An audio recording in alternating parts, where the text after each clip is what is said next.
Hello and welcome to the Healthy Living Doesn't Have to Suck podcast. My name is Melyssa Allen, and I'm a double board certified lifestyle medicine coach who's dedicated to helping people drop the struggle around creating a healthy lifestyle that lasts.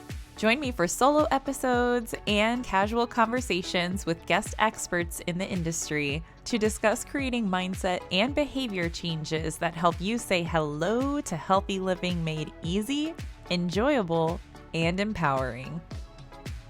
Hey there, changemakers! I am so excited to bring you this episode with Rebecca Stewart today. And before we dive in, I wanted to share a new freebie that I have for you, which is actually a sneak peek from the book. So if you haven't gotten your copy of Healthy Living Doesn't Have to Suck yet, then you are missing out on this wellness wheel activity, which is now available at healthylivingdoesn'thavetosuck.com/wellness. And actually, this is kind of a modified version of the activity, which allows you to use it outside of the book as a check-in tool and as a goal-setting tool. So the way that the book is laid out, we introduce the wellness wheel activity and then we kind of hold on to it until later in the book where we develop our action plan for change. So this is kind of that nice little condensed version of the activity that brings in kind of a couple different activities from the book, honestly. So make sure to grab your copy today. I do have an episode all about this wellness wheel that released last week. So if you're curious about what it entails, then make sure to go back and listen to episode 15, which is all about your wellness wheel activity with the reflection and SMART goal setting prompts. It's awesome. Everything in this handout. So make sure to grab your copy at healthylivingdoesn'thavetosuck.com/wellness. You can also find it linked in the show notes. All right. But without further ado, I am so excited to introduce our special guest episode today. Let's dive into our conversation with Rebecca Stewart. What up, changemakers? We are back for another episode of the Healthy Living Doesn't Have to Suck podcast. And I am so freaking excited to share my special guest with you all today. This is Rebecca Stewart, and we met through actually like a fitness marketing membership. So shout out Alexa Colley and the Friday Society membership. Yes. So Rebecca, I am so excited to have you on. Thank you for sharing your valuable time with us today. Absolutely. I'm so excited to be here. Thanks for having me. Yeah, wonderful. Well, first of all, I can't wait for us to dive into the conversation that we have planned. But I wanted to, first of all, kind of kick it back to you so that the listeners can get to know you a little bit better. So do you mind sharing your story with us and what you're passionate about and kind of what your message for this episode is going to be? Yeah, absolutely. So I grew up as an athlete.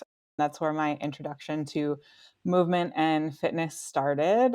I was both a swimmer and a dancer. So very active. Honestly, I probably did too much growing up. Yup. um, Not a whole lot of balance there in Mhm. life. But that really shaped my life, honestly, being involved in both of those sports where your body is very much on full display, and growing up in the early 2000s where diet culture messaging was just off the charts. Terrible. Yeah, I know, and I hate that For it's kind of making a comeback, but ugh, that's for another I day. do too. I know. We're gonna I fight it. know. I know. I could go on a rant about that. Yes. But yeah, so I grew up with some rather disordered habits in fitness and eating. And it wasn't until I got kind of out of college and really started shifting my mindset on what movement could look like and what being healthy as far as how my body felt rather than what it looked Mm, like, how much better that was in my life. And really through the early stages of the pandemic, like mhm. in 2020, was a huge healing process for me, reevaluating my relationship with fitness and everything too. I think it was for a lot of people. Even, having been in fitness before that happening, I Yeah. think having that separation between the things that you maybe were so focused on beforehand was really huge. That was a really healing time for me in that regard.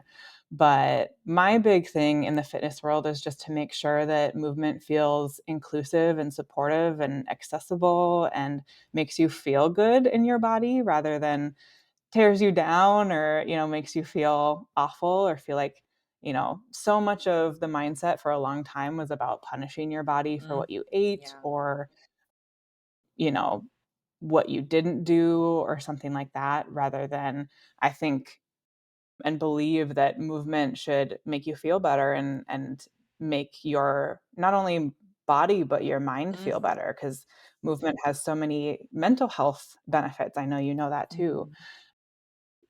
So that's kind of where I carved out my space in the fitness world just because there's so much messaging out there still, Yeah. unfortunately, that's all about your pain and your insecurities. And I just want to help people feel better, whatever that looks like for them. I noticed in your bio, you call yourself a body neutral coach or trainer. Can you tell us more about that approach and what that Yeah. means? Yeah, absolutely. So, body positivity has gotten a huge, especially during the pandemic, that got a huge surge Mhm. of support, which I think is great. Body positivity is more thinking about loving your body no matter what and, embracing everything that comes with that. And I think that can be a really hard jump for people. I think it's fantastic if people can do it, but Mhm. I think that can be really difficult, especially when you come from a place of hating your body and judging Yeah. yourself for 20, 30, 40, 50 years, plus for some people. Body neutrality is more about just accepting or letting your body be whatever it is. And I do believe that it's okay to want to make changes to your body. I do believe, weight gain, weight loss, muscle gain, hopefully not muscle loss because it's better for your body to have muscle. Right. But believe that changes in your body are morally neutral.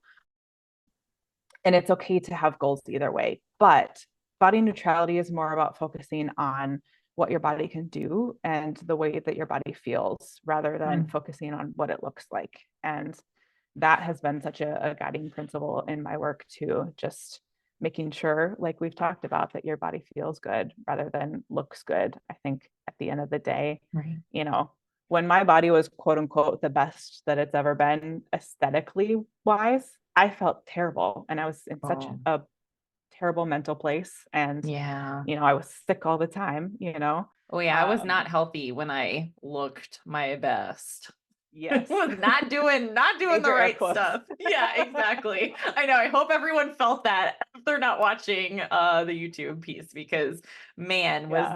that such a phase where I was not sleeping well, I was eating Yes. not nutritiously, lots of Yes. alcohol, like, oh, man, it was a whole thing, and maybe Yeah. that's just on being in your 20s, but, Maybe. No, but I really love that phrase and it's so cool because I like when I was trying to do, like some business stuff going into the new year, I was like, how do I want to like define myself? I was like, sure, professionally, double board certified lifestyle medicine coach, cool, like that sounds super fancy, but Mhm. like, I really wanted to classify myself as like a weight neutral coach because I really want people to Yeah. focus more on like the behaviors that they're engaging in versus the Yes. numbers on the scale. And I think again, Yes. that's just another mainstream message that we're working against to, focus on the feeling like you said versus how your body looks or the numbers that are reflected back to you that are just showing you how much gravity is pulling you down to the earth. Like, Right. Right. you Yeah. Yeah. Exactly. Mm, Exactly. awesome. Your body can feel good wherever you are as long as you're engaging in the habits that make you feel good. Mhm. That was one of the things that I really appreciated about connecting with you. Within the fitness industry, it feels a little Mhm. lonely sometimes trying to preach the message of like, not trying to fight to change your body and that like there's Mhm. something wrong with it that needs to be fixed. And Right. that's because that's what sells, you know? So that's Right. why I was so grateful that we were able to connect in the membership, and seeing your stuff honestly helps me sometimes too, where I'm like, "Oh my Oh, god, Rebecca, I seriously needed that message." thank you. I really appreciate that. Yeah. So I think what I'd love to start with is, like kind of the educate section of this podcast, I guess, Yeah. where, what's something that you would love for listeners to learn from this episode? Like, what are you passionate about sharing with people to just kind of help spread your message? Yeah, yeah, a couple things for sure. The first one I think I'd start with is just that movement doesn't have to be like a full out 60-minute gym session if that's not what you have time for, if that's not what like fits in your lifestyle. I would be remiss to say that like there aren't certain things that I think everyone should get in for specific health and lifestyle, like aging well. Everyone I think Yes. should ideally get in at least 2 resistance training sessions a week, whether that's, resistance bands, body weight, Mm, strength training, with weights in the gym or at home. But it doesn't have to be 60 minutes, 6 days a week, like yeah. so many of the fitness people were saying for so long. Yeah. Honestly, like I used to train 5 days a week, and my body feels so much better now that I'm training like 3 to 4 days a week Mm. because I have time to recover and it has time to rest and like that amazing rest word that so Ugh. many of us struggle with. Gosh, no kidding. I know, and that's the thing. It's like when you're training so intensely, your body needs that recovery to Yes. prevent injuries from happening and to get stronger. So the fact that Yes. like we try to push through that because we think that rest is unproductive, it's like that's Mm-mm. bullshit. Right. Rest is really the time where your body recovers from everything that you're doing, and you need that. Mhm. Yeah.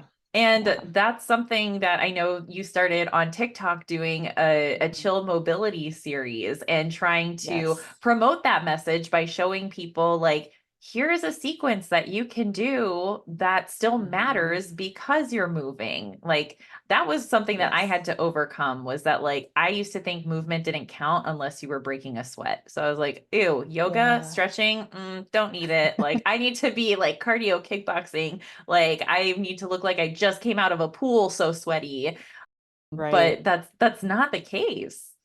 Yes. It's so true. So chill mobility, it's like my baby. It really honestly started out of necessity for just getting myself to move a little bit more Mm, again.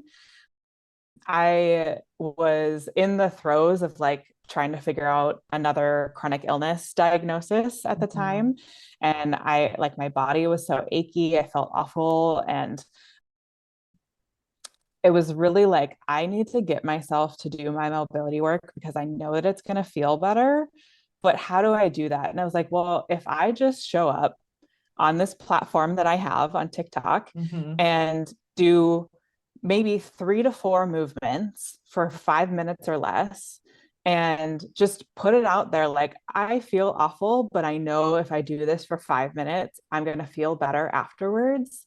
The mhm. amount of response that I would get from people being like, I didn't know that I could do that. I didn't know that I could Yeah. only move for 5 minutes. I'm like, yes, this Mm, is why I was doing chill mobility, and then mm. that literally called it chill mobility because I would sit there with like my coffee or with tea and just like take sips of coffee in between like Yes. each movement and be like, this is literally just me chilling, Yeah. doing something that I know is going to make me feel better, Mm, and set me up, my future self up for a better time, and doing something to take care of myself because we get this one body, and that's so cliche to say, but I do really believe that you deserve to feel good in it, and mm. that can be a really complicated thing for people like me that have chronic illnesses. Yeah. Sometimes you're not going to always be without pain or without illness or something like that, but Mhm.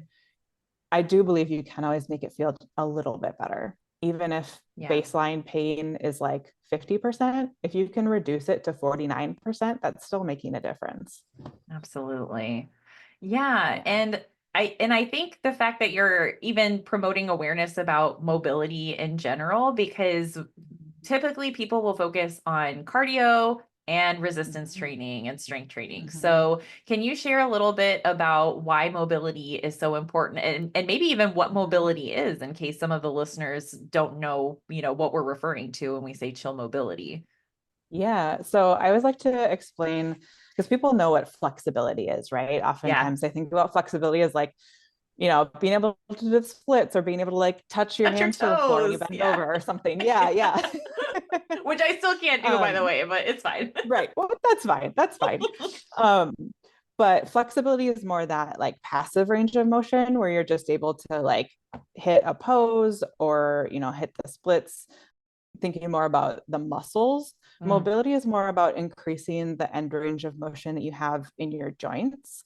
So you're making, maybe if your like ankles feel really tight and achy all the time, working on ankle mobility can really help to just increase the range of motion that you have there and load that joint through a little bit of more increased range will mhm. help you to increase that over time so that it feels better, you have more ease, and it's not so stiff and cranky kind of Yeah. for lack of a I better love that word. descriptor. Yeah, that's so Yeah. true. Because as soon as you said it, I was like, oh my God, I totally know what she means. Like, I know how that Yeah. feels. Yeah. Yeah, and like you mentioned earlier, aging is something that I don't think a lot of us really think about until it starts Mhm. happening. And mobility is super important with continuing your activities of daily living and aging Yeah. gracefully, like still being able to Mhm. do things, to a certain degree. Obviously, we gotta Yeah. accept the aging process as it happens. But yeah, the fact that you're sharing about mobility and how it benefits us over time will hopefully get people curious about wanting to give it a Mhm. try and kind of see what it feels like amongst maybe some of the other training that they're already currently doing. Yeah, I think, there's this mindset that's gone on for so long of like you age and you are in pain and you can't do as much as you used to do. And, to some degree, I think there is that in life. Your body changes as you get Mhm. older, but I do think we can fight back against that some too. And the Yeah. more that you my mom is an amazing example. She's been lifting weights since she was a teenager in high school and very consistently for the most part throughout her life. She's in her Mhm. mid 60s now. She's going to hate me for saying that. Um, My mom's there too. We love you, moms. yeah, exactly. They're the best. But we power lift together. She can deadlift over 200 pounds. She can squat and deadlift more, Damn. more than her body weight, right? Like twice her body weight. Yeah. So like if you continue doing it, and that doesn't mean you had to start when you're a teenager. If you're, Right. I have some clients that are in their 60s that have just started lifting weights for the first Mhm. time and they're already seeing progress in a couple months or in a year. They notice how better their body feels because Yeah. having that increased strength and having that increased mobility just makes you feel so much better. It really does. Mhm. That's such a simple thing to say. It's going to make you feel better, but Right. it really does. It It does. really does. If you don't have Mhm. that much pain in your life and you can walk without your hips hurting and, think about the increased quality of life that you have there. Yeah, that's so true. And you have a specialty for pain-free, or were you in process of getting I that, if do. I remember? Oh, you have it. Yep. Yep. Yep. I have Woo! a pain-free performance specialist certification and I've also done their mobility course. So yeah, Amazing. So love it. yeah, so yeah, you know your shit. You know what you're talking Yeah. about. Thank you. Oh, I love that so much. So now that we know a little bit more about, how we can better get our bodies moving. There may Mhm. still be like some people out there who are hesitant and maybe they don't know where to start. So what Mhm. would be some things that you would recommend to help our listeners feel empowered around kind of taking these first steps and dipping their toes for mobility Yeah. and movement and all this good stuff that we're chatting about? Yeah, great question. Self plug here. You can follow me on social media and Yeah, see we all the stuff I can. put out. My chill mobility free 5-day guide is a great place to start for mobility work because I take everyone through their, some of them are a little more than 5 minutes, but they're all less than 10 minutes, which, is generally easy to fit into your day, Yeah. less than 10 minutes. It's not a 60-minute gym session. But that would be a good place to start for some mobility work. And, for strength training or just learning how to move your body more, I think we highly, highly discount how much walking does for us. Mm, And that's one of my favorite people to do if they yeah. just want to move their body more is, I mean, it's free. You can do it Yes. anywhere as long as like the weather's okay. Sure. Yeah. Go outside or you can do it inside. You can walk around your house, your apartment, or whatever you have. But walking is so amazing. And it really does, like, it technically is a loaded exercise because you're using your body weight. So Yeah. you do increase bone density and muscle mass and all that kind of stuff walking, improving digestion and your mood and all that kind of stuff. It Yes. comes from walking. That's an amazing place to start. And Mhm. sometimes if someone's busy, that can just look like parking farther away when you go to Target or, Yeah. taking a little. When I worked an office job, I used to drink a bunch of water and then walk to the bathroom that was further away and then Nice. come back. So I just get a little Yeah. bit more movement in, right? It doesn't have to be anything super intense if you're just looking to start moving your body a little bit more. Mhm. Sometimes it's just taking a little bit of a sense of what you're currently doing and seeing if you can just add a little bit more of it into your life. And maybe Yeah. that's like if you have kids or if you have a dog, maybe that's just like playing outside with your kids or your dog or whatever that looks like. And then you get that social aspect too that you're helping improve your mood. But I that's a love great that. place to start. Yeah, and starting small helps to build our confidence too, right? Where, Yes. if we try to go balls to the wall with some, like what is it, 75 hard or whatever that's Oh out there gosh. going around, like Yeah. I mean, hey, that works for some people, but I think there's something to the sustainability of like being able to, like you said, just kind of start building onto what you're already doing. And I think also Mhm. paying attention to those times that we do move that we might not consider as physical activity, like you shared in Yes. your workplace, walking to the bathroom and choosing to go to the one that's Mhm. further. That's more Mhm. steps. Like that, it all Yeah. counts. Mhm. Yes. Yes. Cleaning your kitchen counts. That's still movement. Yeah. Right. So don't discount it, people. Right. Right. Rebecca and I are here to fight the good fight for you. Exactly.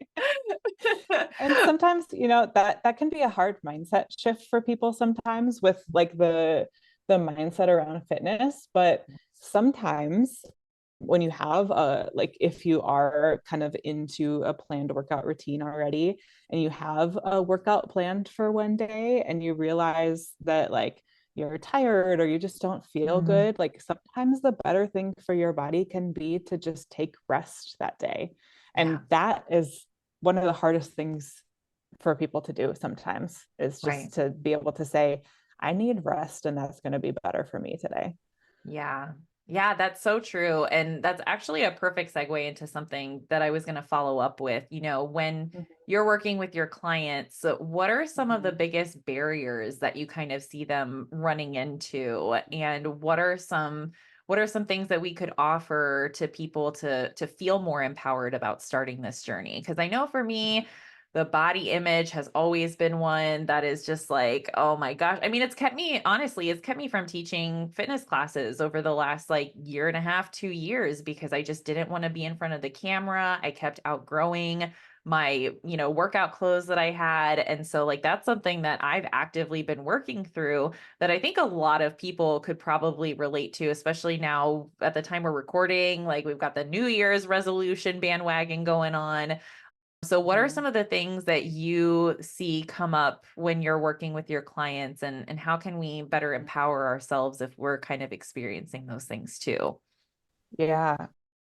What you just said made me think of something that I wasn't originally like planning on saying for this, but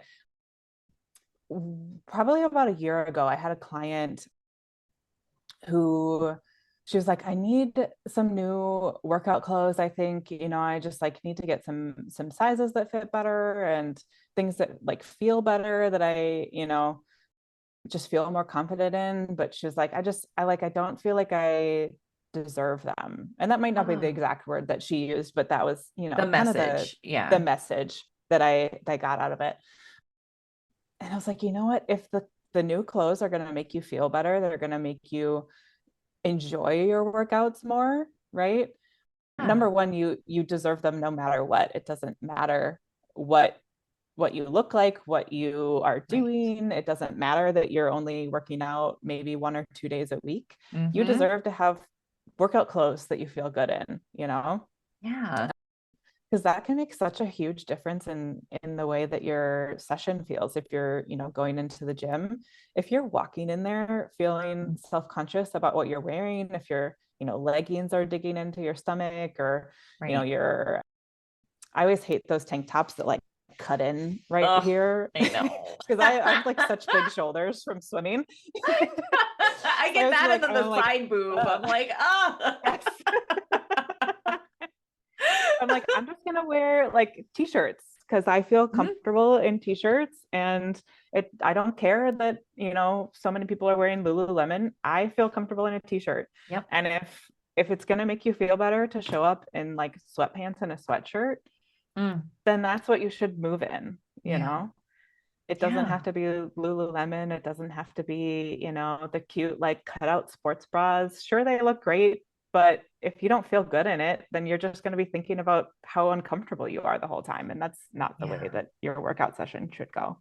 Yeah, I know. So, And those cutesy sports bras ain't got no support. So yeah, it's like exactly. you're flailing all over when you're doing jumping jacks. And I'm like, nope, can't handle this. This is not the way to go. Exactly.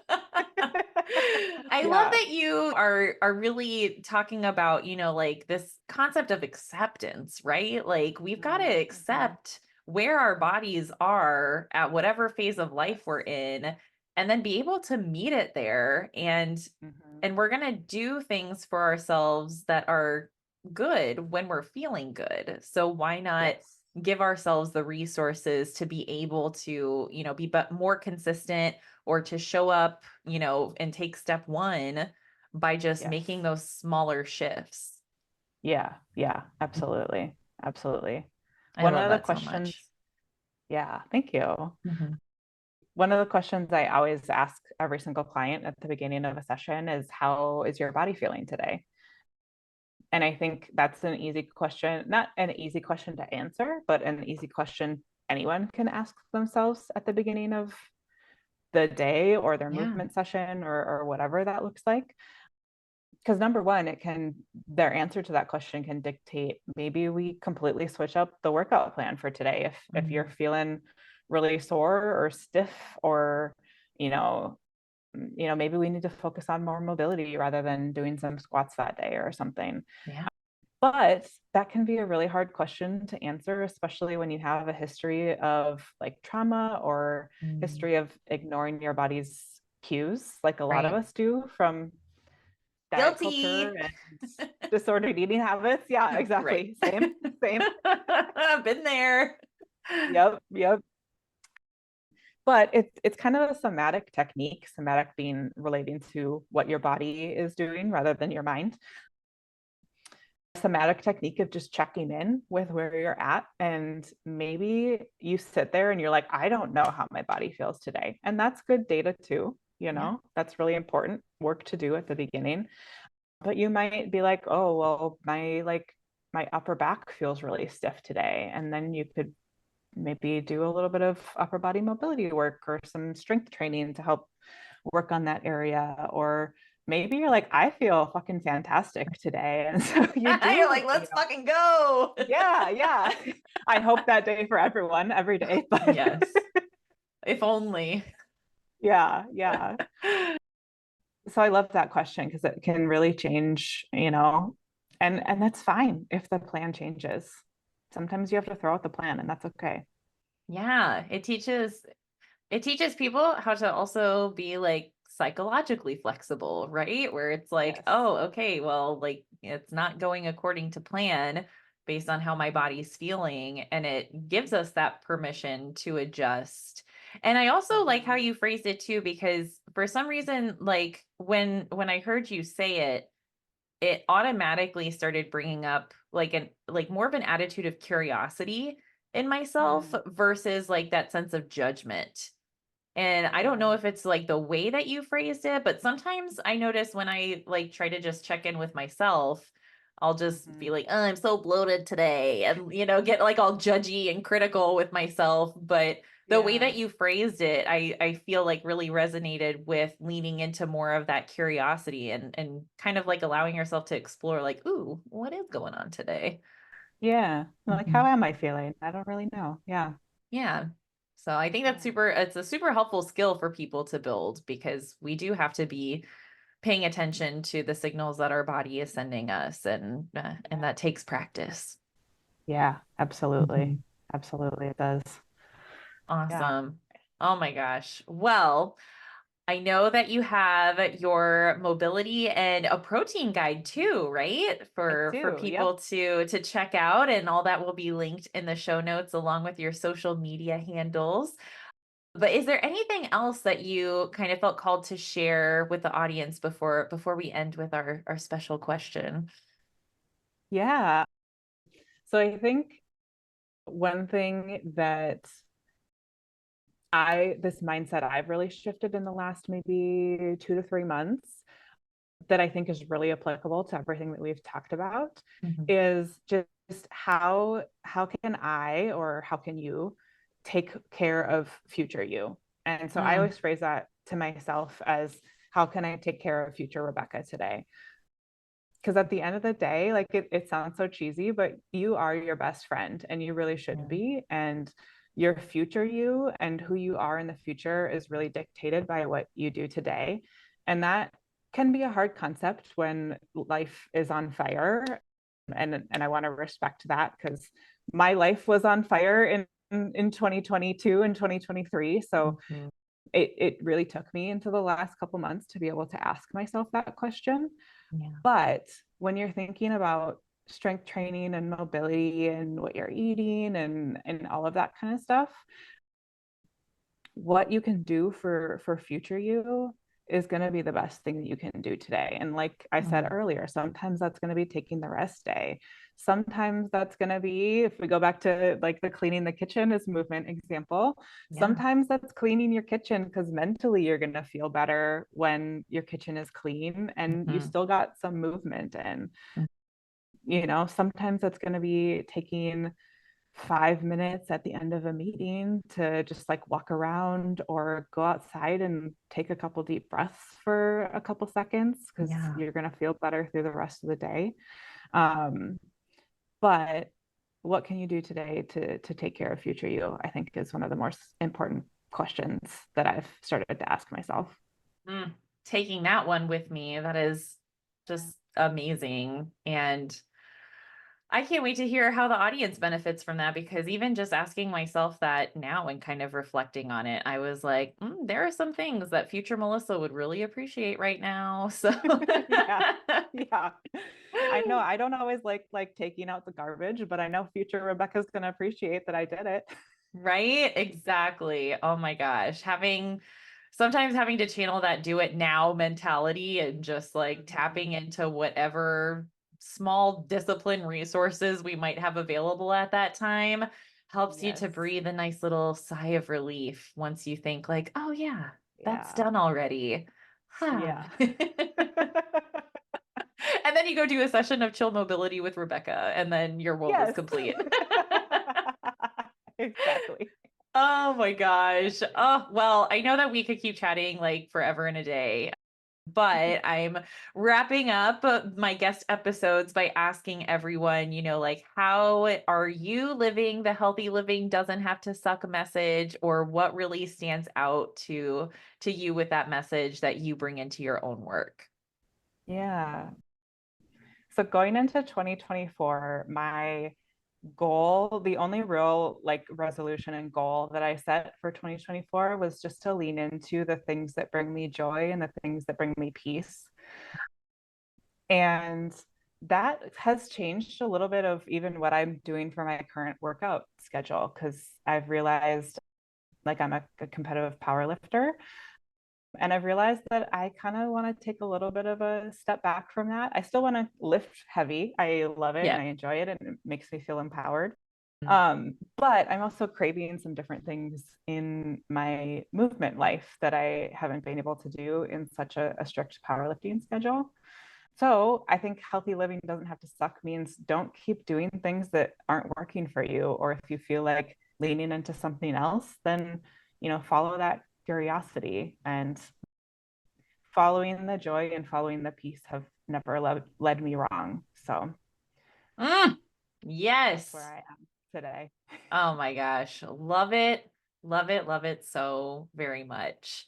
Thank you so much for sharing your time with us and your message with us today. It was such a joy to have you on the podcast, and I can't wait for the audience to connect with you too. Yeah, it's just been an absolute pleasure. You will have all the things linked in the show notes for you guys to be able to link up with Rebecca, and we just really appreciate you being here with us today. Yeah, thank you so much for having this. Brought so much joy into my day. So Oh, I love thanks for that. having me. All right, change makers, until next time, keep it real and stay balanced. I hope you all enjoyed that episode as much as I enjoyed recording it. And don't forget to grab your freebie with the wellness wheel at healthylivingdoesn'thavetosuck.com/wellness so you can get started on your changemaker journey today. As always, thanks so much for listening, Changemakers. And if you can please remember to head to your favorite podcast platform and subscribe, rate, and review. It will help this podcast reach other changemakers so they can start listening and tuning in each week. As a quick, friendly reminder, the information in these podcasts are always strictly for educational purposes only. Thanks so much for tuning in, and I'll catch you next time.